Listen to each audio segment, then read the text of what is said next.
Fuck me, right? I was also told not to curse so much, but you know. I've been drinking. So anyways. Fuck it, I have the mic now. Anyways. So, here's my thing, though. I mean, I'm a comic, you know. I'm just telling jokes. Not everything I say up here is the absolute, honest-to-God truth, you know. I mean, do you really think I would consider terminating a pregnancy with a coat hanger? I mean, that's just so ridiculous. Why would I ever do something that insane when, you know, Six Flags is only 2 hours away and that's a season pass, you know? I'm just saying, there's easier ways to go about it. But, all joking aside, I mean, abortion, it's a serious issue, and I've actually had to go to a clinic before with a friend of mine. It wasn't, you know, mine or anything, but I went there for moral support. And it was easily one of the worst experiences of my life, because the worst part even is when you're walking into the building, right? As you're looking at the ground, written on the sidewalk in chalk, there are all these little messages. They're written by little kids, right? And it just says stuff that's trying to persuade the woman to, you know, reconsider her choice that she's about to make. And it says stuff like your baby has a soul and consider adoption and everything. I'm reading all this and I just stop and think, wow. Doesn't this fucking place have janitors? I mean, seriously, can somebody clean this mess up? I mean, aren't you trying to run a respectable business? I mean, come on, we have shit we have to do.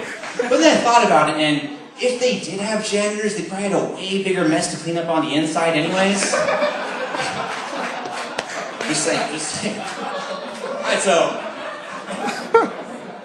Alright, so me and this whore that made poor decisions, so we go inside, right?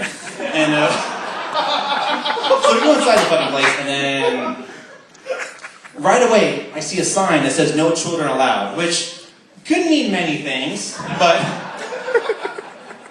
apparently somebody didn't pay attention to this sign, because sure enough, there's a little 3-year-old Rugrat just running around the building, right? His mom just letting him, right? And it's upsetting all the other people there. And it gets so bad that the lady running the front desk has to come over and say, look, your kid cannot be here, you have to take him and leave, right? And the mother says, why? Why can't my kid be here? It's ridiculous. I mean, wouldn't common sense kind of kick in and tell you why your kid cannot be there? I mean, come on. Your kid can't be there because right now, at this moment, in the other room, there's a smaller, Mighty Max-sized version of him getting vacuumed out of somebody right now. Or Polly Pocket if it's a girl, I don't know. I'm just saying, what kind of a sadist are you? I mean, would you bring a chicken to KFC? Jesus Christ, what's wrong with these people? Alright, so, hold on. Alright. Yeah! Alright, so speaking of abortion clinics, which is kind of a tough topic, whatever, you never see them advertised. You ever notice that? Like, not once will you ever see a guy on the side of the road holding a giant arrow, pointing in the direction of a clinic, you know? You don't ever see that, ever. Although I might be wrong about that one, just because, like, whenever I see douchebags like that holding up signs on the side of the road, I never actually read them. Does anybody ever, really?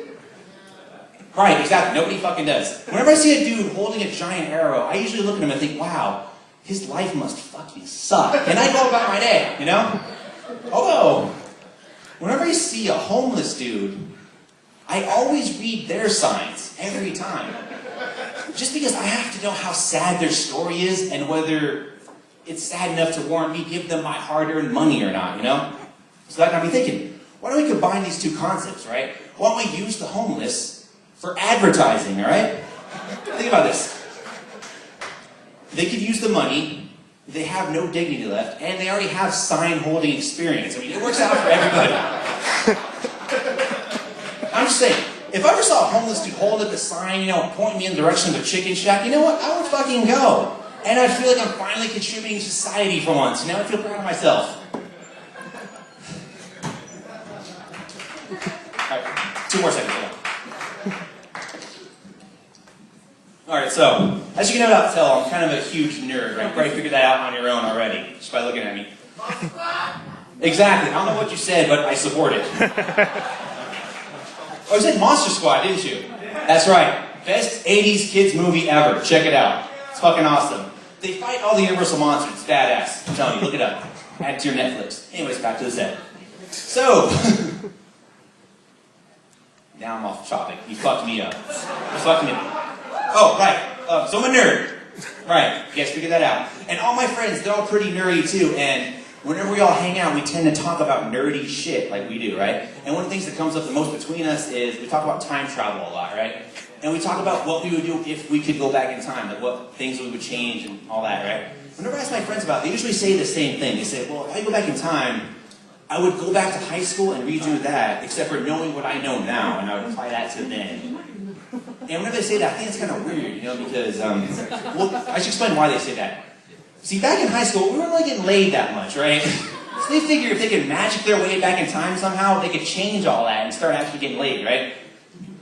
And so, I thought that was kind of weird for 3 reasons. One, because, first of all, high school fucking sucked. I would never, ever want to do that again, right? It was just a fucking nightmare. I mean, back then we didn't have cars, we lived with our parents, and we're still big nerds, right? So, we would just be going a step backward. I don't want to relive all that shit again. And second of all, what do you think is really going to happen just because you traveled back in time? Like, how are you going to possibly use your knowledge of future events to get laid? I mean, do you think some chick's going to blow you just because you know how Lost ends? Like, how do you think it's supposed to work out? It's not happening. And third, I mean, most of the chicks I actually went to high school with nowadays, they're all single moms who are low on their options, you know? I could pull that shit off now if I wanted to, you know? I don't need a fucking DeLorean to make that happen. All I need are some good running shoes and some chloroform. And not only that, but it just seems to me like if you're going to go back in time and make the effort, why not do something that's going to matter? Do something positive, you know, try to help out mankind. Let's try to prevent a national tragedy, you know. Let's stop 9/11 or Jersey Shore, you know. Let's do something that's going to fucking matter. You know? In fact, if I had a fucking time machine, that's the first thing I would do. I would go back in time, I would hijack an airplane, and I'd fly that shit straight into Jersey and just kill those orange Ed Hardy wearing douchebags before they could ruin TV. That's what I would fucking do.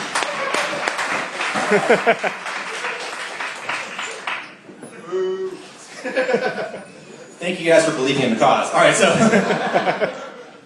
it's 2011 now, and it's weird to me that in this day and age, we still have fucking racist people in the world that just... I never got that, you know? And there's no one more racist than people that work in retail. These are the most racist motherfuckers on the planet, I swear. I'll give you a few examples. I used to work at this video store a few years back, and this video store had this thing they called a blue light special, right? And what a blue light special was, anytime they would call a blue light, that meant that everybody in the store had to drop what they were doing and watch suspicious customers in the store and stay on alert, right? Which in theory is a good idea, you know? It's like, okay, let's prevent some crime and all that. But here's the fucked up part of it, right? They only ever called blue lights on black people. So really, they might as well have called this shit Operation Night Watch, because that's all it really was. And it sucked to me because half the time when they would call blue light, I'm usually busy doing my fucking job. So it kind of sucked that I had to drop everything I was doing just because my coworkers are raised wrong, you know? So,